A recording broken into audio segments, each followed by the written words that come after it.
Hello friends, स्वागत है आप सभी को। मैं हूं अनीश कुमार, मेरे यूट्यूब चैनल एमयू क्लासेस पे। और मैं आज पढ़ाऊंगा आपको फिजिक्स का फर्स्ट चैप्टर जो कि इलेक्ट्रोस्टैटिक्स है। और मैं chapter wise question all objective जो कि करवाऊंगा, इम्पोर्टेंट। उसके बाद प्रीवियस ईयर क्वेश्चन, उसके बाद मॉडल सेट, उसके बाद आपको एग्ज़ाम तक मैं आपके साथ रहूँगा। और all objective VVI question science के विषय से, जो कि साइंस में फिजिक्स, केमिस्ट्री, मैथ और हिंदी इंग्लिश आती है, ये विषय के ऑल ऑब्जेक्टिव क्वेश्चन कराऊंगा। और आप लोगों के लिए मैं आज फर्स्ट चैप्टर लाया हूँ। और मेरा ये चैनल है AMU क्लासेस। जी हाँ, देख लीजिए, ये AMU क्लासेस। इसको लाइक करें और हम सब्सक्राइब जरूर करें, बेल आइकन को जरूर दबाएं। और आज मैं फर्स्ट चैप्टर पढ़ाने वाला हूँ। जी हाँ, देखिए, इलेक्ट्रोस्टैटिक्स। जी हाँ दोस्तों, जरूर लाइक कीजिए और सब्सक्राइब जरूर कीजिएगा, बेल आइकन को जरूर दबाइएगा। और आगे देखिए, आज का क्वेश्चन मैं स्टार्ट करता हूँ। जी हाँ, फर्स्ट क्वेश्चन आया आपके सामने। देखिए, वायु में रखे गोलीय चालक की धारिता समानुपाती होती है गोले की, बताइए इसका आंसर त्रिज्या की होती है। देखिए, जी हाँ, आंसर ये एकदम करेक्ट बी आंसर होगा, त्रिज्या की समानुपाती होती है। और अगला क्वेश्चन, जी हाँ, देखिए यहाँ आंसर भी दिया हुआ है, देखिए बी आंसर करेक्ट है। और यहाँ दूसरा क्वेश्चन, विद्युत क्षेत्र E और विभव V के बीच एक दूरी पर संबंध होता है। जी हाँ दोस्तों, संबंध होता है E बराबर -dV/dx। जी हाँ दोस्तों, ये करेक्ट आंसर है। जी हाँ दोस्तों, देखिए यहाँ दिया हुआ है आंसर। एक आवेशित चालक की सतह के किसी बिंदु पर विद्युत क्षेत्र की तीव्रता क्या होती है? सतह के लंबवत होती है, सतह के लंबवत होती है कभी भी। और आगे देखिए यहाँ आंसर भी दिया हुआ है, बी आंसर। यदि एक शीशे की छड़ को हवा वाले संधारित्र के दो पट्टियों के बीच घुसाया जाए तो इसकी धारिता क्या होगी? बढ़ेगी, इसकी धारिता एकदम बढ़ेगी। देखिए दोस्तों, इसकी धारिता एकदम, देखिए करेक्ट आंसर बी है, इसकी धारिता बढ़ेगी। और आगे ये मैं 4 क्वेश्चन करवाया और बस इसके आगे मैं क्वेश्चन भी करवाता हूँ। यहाँ देखिए 5 नंबर क्वेश्चन, तीन संधारित्र, देखिए 3 संधारित्र जिनमें प्रत्येक की धारिता C है, श्रेणी क्रम में जुड़े हैं, उनकी तुल्य धारिता क्या होगी? C/3 होगी दोस्तों। जी हाँ, देखिए C/3 होगी। देख लीजिएगा आंसर क्या है। यस, देखिए करेक्ट आंसर C है। एक त्रिभुज के तीनों शीर्ष पर Q आवेश स्थित हो तो उसके से सेंट्राइड पर विद्युत क्षेत्र होगा। जी हाँ दोस्तों, उसके 0 होगा, करेक्ट आंसर 0 होगा दोस्तों। क्योंकि 1 मिनट, हाँ, इसका आंसर 0 होगा, देख लीजिएगा दोस्तों। जी हाँ दोस्तों, देख लीजिए आंसर सेंटर पर 0 होता है। एक इलेक्ट्रॉन स्थिर विद्युत विभव क्षेत्र से चलते हुए एक उच्चतम विभव क्षेत्र भी से गुजरता है तो उच्च विभव के क्षेत्र होते हैं। क्षेत्र में इसके वेग में क्या होता है? इसके वेग में आपको कोई परिवर्तन नहीं होता है। इसके वेग में देखिए ये आंसर है, आंसर ये होगा, नहीं देखिए हम उस समय कमी होती है। और आगे देखिए, और यहाँ इस समाप्त होता है और दूसरा स्टार्ट करते हैं। 8 क्वेश्चन समाप्त, 7 क्वेश्चन। जी देखिए, एक धन के केंद्रक पर जिनमें प्रत्येक की भुजा की लंबाई L है, एक आवेश Q रखा है, धन से निर्गत विद्युत फ्लक्स होगा। विद्युत फ्लक्स आपका होगा क्या होगा? Q/ε0। एप्सिलॉन 0 का मान जानते हैं दोस्तों क्या होता है? एप्सिलॉन 0 का मान, जिसका एप्सिलॉन 0 से हम प्रावैधता कहते हैं, एप्सिलॉन 0 का मान 8.85 × 10⁻12 होता है। लिख लीजिएगा एप्सिलॉन 0 का मान, ये पूछता भी है एग्जाम में। एक कण जिसका द्रव्यमान m तथा आवेश, एक सेकेंड, देखिए, एक कण जिसका द्रव्यमान m तथा आवेश क्यू है किसी एक समान विद्युत क्षेत्र ई में स्थिर है और फिर से इसे मुक्त कर दिया जाए तो दूरी चलने के पश्चात इसके द्वारा प्राप्त गतिज ऊर्जा क्या होती है? ये आंसर होगा क्यू ई एक्स स्क्वायर होगा। देखिए आंसर एकदम करेक्ट है ये दोस्तों, ये आंसर होगा। देख लीजिए यहाँ पे आंसर दिया होगा। छोटे वैद्युत द्विध्रुव के कारण केंद्रक, छोटे वैद्युत द्विध्रुव के कारण केंद्रक से दूरी पर वैद्युत विभव का मान बराबर होता है 1/r²। जी हाँ दोस्तों, 1/r² होता है आंसर। देख लीजिए एकदम सी दिखा दिए भी आंसर 1/r² होता है। और यहाँ ये समाप्त होते हुए 1 मिनट।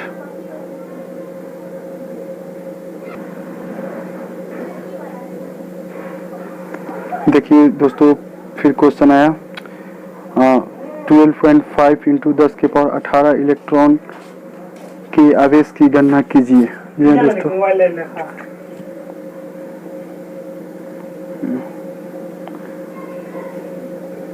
इसका 2.0 आंसर होगा। कितने इलेक्ट्रॉन पर कुल आवेश, कितने इलेक्ट्रॉन पर कुल आवेश 1 कूलम होता है? 6.25 इंटू 10 के पावर 18 - 18 करेक्ट आंसर। यदि किसी माध्यम का प्रवैधुतांक जिसको एप्सिलॉन 0 से मापा जाता है 1 हो तो उसकी विद्युतशीलता कितनी होगी? 8.85 इंटू 10 के पावर -12 बी। या फैराडे पर मीटर या न्यूटन पर मीटर स्क्वायर भले पर कूलम स्क्वायर। 1 कूलम आवेश को परिभाषित किया जाता है। नहीं वो क्वेश्चन नहीं। विद्युत आवेश का एक मूल कारण बताएं। विद्युत आवेश जो कि एक क्वांटीकृत होता है। एकदम देखिए बी एकदम सही होगा, आपको करेक्ट होगा बी। विद्युत आवेश क्वांटीकृत होता है।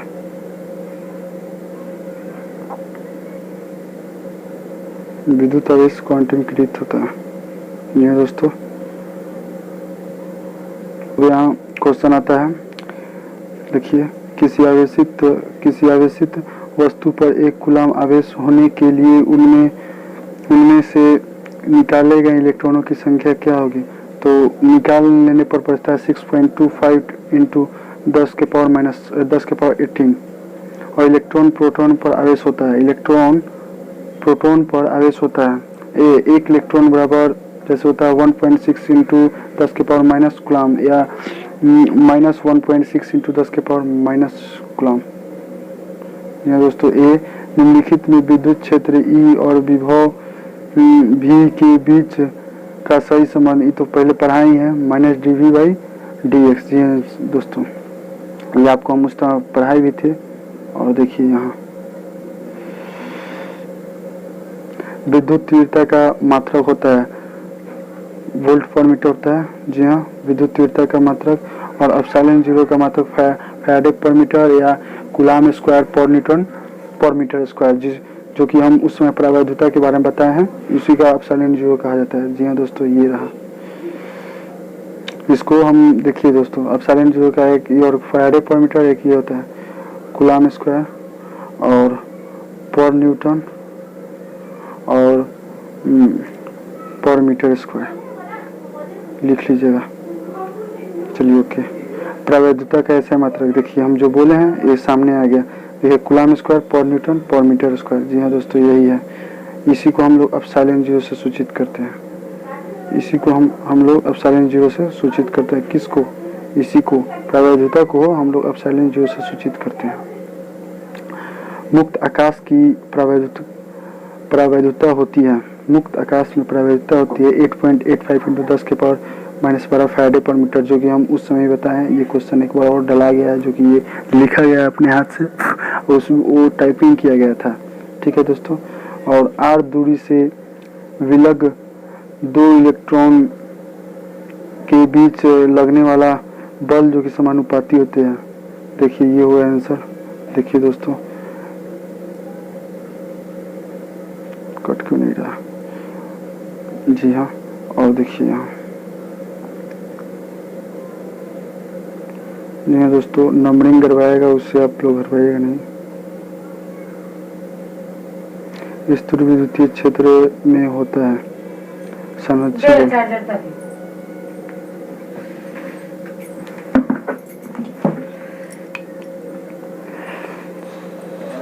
बल और किसी घिरे हुए बंद पृष्ठ पर विद्युतीय फ्लक्स, किसी घिरे हुए बंद पृष्ठ पर विद्युतीय फ्लक्स भीतर स्थित आवेश का होता है 1/ε0 गुना ε0 का बात तो हम बताएं ही क्या होता है। किसी माध्यम का अपेक्षित परावर्तनांक εr बराबर होता है किसके? ε/ε0 के बराबर होता है। ठीक है। किसी यदि समरूप विद्युत क्षेत्र x अक्ष की दिशा में हो तो समाविभव तल होता है। क्या होता है? YZ की तल की दिशा में, YZ तल की दिशा में, ये दोस्तों YZ तल की दिशा में। और यहाँ देखिए ये क्वेश्चन एक जो और हमने टाइपिंग किया हूँ ना, वहाँ पर भी होगा। अगर कोई आवेश किसी बंद सतह के भीतर रखा जाए तो विद्युतीय फ्लक्स होगी 0 होगी। कोई भी आवेश बंद सतह के भीतर रखा जाए तो उसका विद्युतीय फ्लक्स 0 होता है। ये आप लोग याद रखिएगा, ये महत्वपूर्ण क्वेश्चन है। इसी तरह के क्वेश्चन पाने के लिए लाइक करें और सब्सक्राइब जरूर करें एमयू क्लासेस को। एक बिंदु आवेश Q से R दूरी पर विद्युत विभव का मान होता है। क्या होता है? 1/4πε0 इंटू Q/R होता है। और ये 1 जो देखिए ये यहाँ पर 1/4πε0 ये मान होता है ना, ये क्या होता है? ये K का मान, कांस्टेंट का मान यहाँ धरा जाता है। जी हाँ दोस्तों।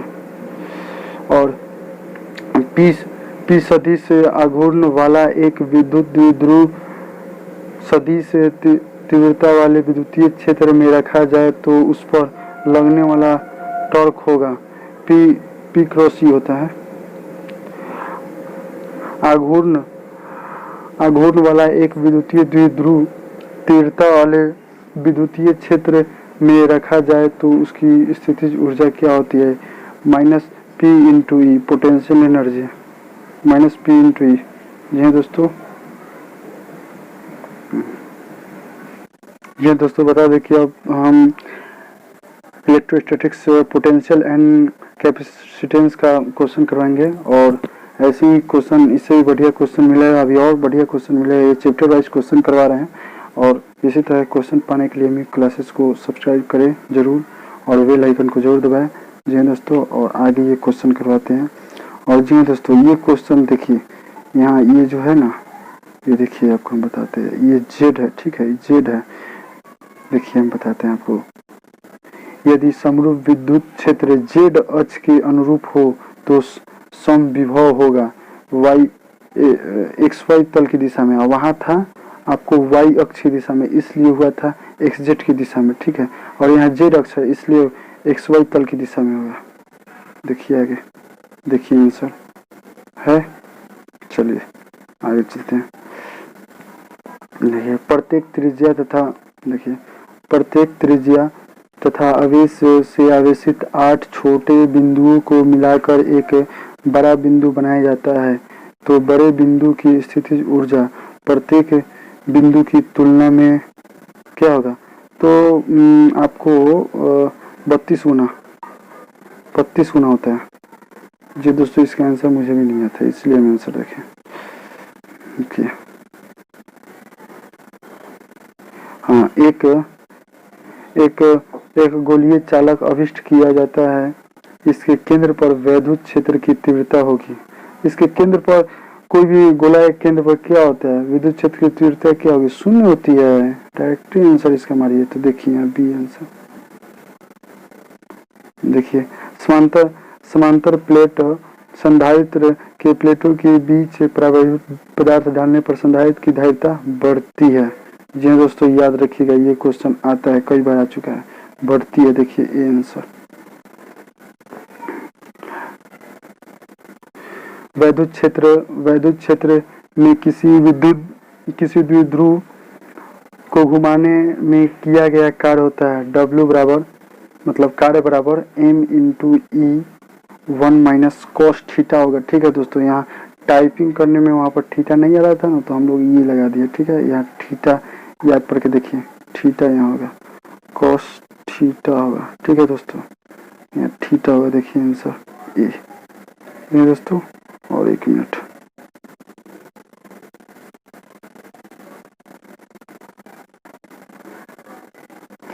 देखिए दोस्तों, यहाँ एक शख्स देखिए ये क्वेश्चन, देखिए ये क्वेश्चन कितना ये घुमावदार है।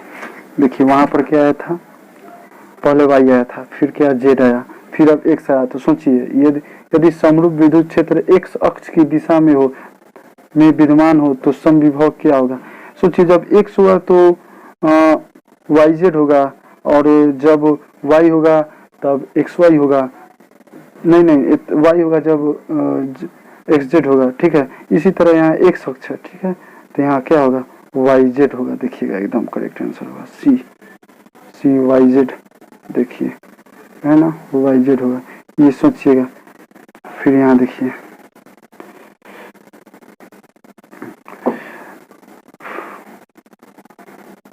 5 um धारिता वाले 5 म्यू एफ धारिता वाले संधारित्र को 20 किलो वोल्ट तक आवेशित करने में आवश्यक ऊर्जा का मान होता है। क्या होगा, नहीं ए आंसर होगा, 1 kg ना होगा।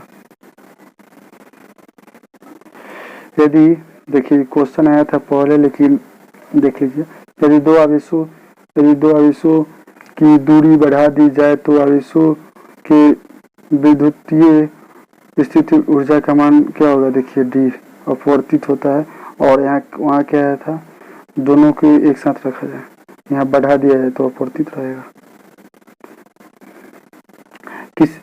किसी संधारित्र की धारिता व्युत्क्रमानुपाती होती है। किसकी व्युत्क्रमानुपाती होती है, किसकी व्युत्क्रमानुपाती होती है बोलिए। किसी संधारित्र की धारिता व्युत्क्रमानुपाती होती है प्लेटों के बीच माध्यम की प्रवैधता। जी दोस्तों, और ये क्वेश्चन है आपके सामने, किसी विभव मापी की संवेदनशीलता को बढ़ाने के लिए क्या किया जाता है, इसकी धारा को घटा दिया जाता है, इसकी धारा को घटा देता है। देखिए आंसर एकदम करेक्ट भी है। जी हाँ दोस्तों, और आपके सामने ये रहा भी क्वेश्चन, और 2-4 क्वेश्चन है। जी हाँ, 1 मिनट दोस्तों,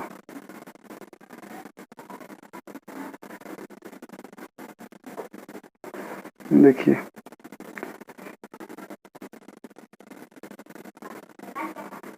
अलग अलग त्रिज्या के 2 गोले पर समान आवेश दिए जाते हैं तो विभव क्या होगा।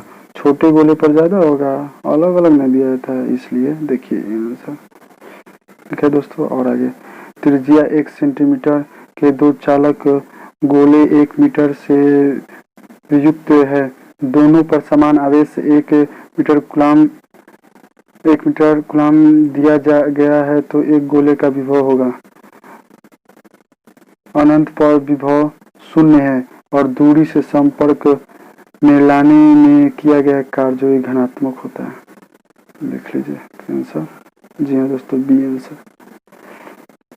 एक समविभवित तल के एक बिंदु से दूसरे बिंदु तक लाने में आवेश पर क्षेत्र द्वारा किया गया कार्य होता है। आवेश पर एक बिंदु से दूसरे बिंदु तक लाने में 0 होता है। देखिए सी 0 होता है, बोले ना 0 होता है। देखिए आंसर भी देखें हम तो 0 भी है। और यहाँ देखिए ये वाला छोड़ दीजिए, क्योंकि ये हमको सिद्ध भी करना होगा, तो आपके लिए इतना भी थी नहीं है ना आपके पास। ठीक है दोस्तों, चलिए ये करवा देते हैं। 4 संधारित्र के प्रत्येक की धारिता 21 फैराडे है, और एक 8 फैराडे का संधारित्र ये म्यू है। ठीक है, यू नहीं है, ये म्यू है। ठीक है दोस्तों, ये देखिए ऐसे लिखा था म्यू है। का संधारित्र बनाने के लिए उन्हें जोड़ना होगा समांतर क्रम में। संधारित्र बनाना है तो समांतर क्रम में जोड़ना होगा। देखिए बी आंसर है, क्या है बी आंसर, बी आंसर है। देखिए अब ये क्वेश्चन है, ज़्यादा नहीं है, बस इतना ही होगा। देखिए ये आपके सामने क्वेश्चन, किसी भूयोजित चालक को विद्युत ध्रुवीय आवेशित चालक के निकट ले जाने पर बाद वाले चालक की विद्युत धारिता का मान होता है। आपका बढ़ेगा ना भाई, बढ़ेगा। देखिए आंसर क्या है, बी बढ़ेगा। जी हाँ दोस्तों, किसी विद्युत क्षेत्र में चालक को रखने पर उसके अंदर क्षेत्र का मान क्या होगा, बढ़ जाता है। No no no no sorry sorry, शून्य हो जाता है, सॉरी शून्य हो जाता है। वान डी ग्राफ जनित्र एक मशीन जो उत्पन्न करता है, क्या उत्पन्न करता है, ये तो आप लोग को पता ही होगा। वान डी ग्राफ जनित्र जो कि उत्पन्न करता है, पता है, अरे वोल्ट उत्पन्न करता है, वोल्ट विभवांतर। जी हाँ, देखिए दो संधारित्र, ये हम आपको पढ़ाए हैं, दो संधारित्र जिनमें प्रत्येक की धारिता सी है, तो श्रेणी क्रम में जुड़ने पर उसकी तो 2c होता है, c/2। देखिए एकदम ये आंसर, देखिए आंसर करेक्ट है।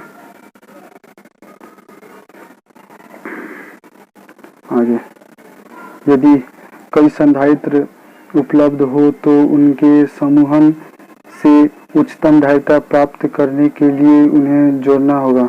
उच्चतम, याद रखिए, श्रेणी संधारित्र को उच्चतम प्राप्त करने के लिए किसमें जोड़ा जाता है, आपको श्रेणी क्रम में जोड़िएगा तो अधिक प्राप्त होगा, याद रखिएगा श्रेणी क्रम। No no no no sorry sorry sorry, एक मिनट। ओह संधारित्र उच्चतम पूछ रहा है, संधारित्र हम आपको इसमें बता दिए हैं, पोटेंशियल में बता दिया नहीं, संधारित्र में जो कि उच्चतम होता है इसका समांतर का, और पोटेंशियल जो कि आप इलेक्ट्रोस्टैटिक्स से भले आपको मैग्नेटिज्म में पढ़ाएंगे, उसमें जो कि वो श्रेणी क्रम होता है। जी हाँ दोस्तों, ओके। इसी तरह के पाने के लिए, जी हाँ दोस्तों, ऐसा ही क्वेश्चन पाने के लिए आप लोग, इससे भी बढ़िया क्वेश्चन मिलेगा दोस्तों।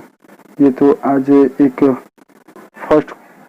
फर्स्ट दिन था, और इसी क्वेश्चन जैसे बहुत बढ़िया क्वेश्चन पाने के लिए न्यू क्लासेस को लाइक करें और सब्सक्राइब जरूर करें। जी हाँ दोस्तों, और हम हर एक चैप्टर वाइज क्वेश्चन करवाएंगे, और आपको फिजिक्स, केमिस्ट्री, मैथ और इंग्लिश, हिंदी की ऑल ऑब्जेक्टिव क्वेश्चन इंपॉर्टेंट कराई जाएगी। Okay bye, thank you, okay bye.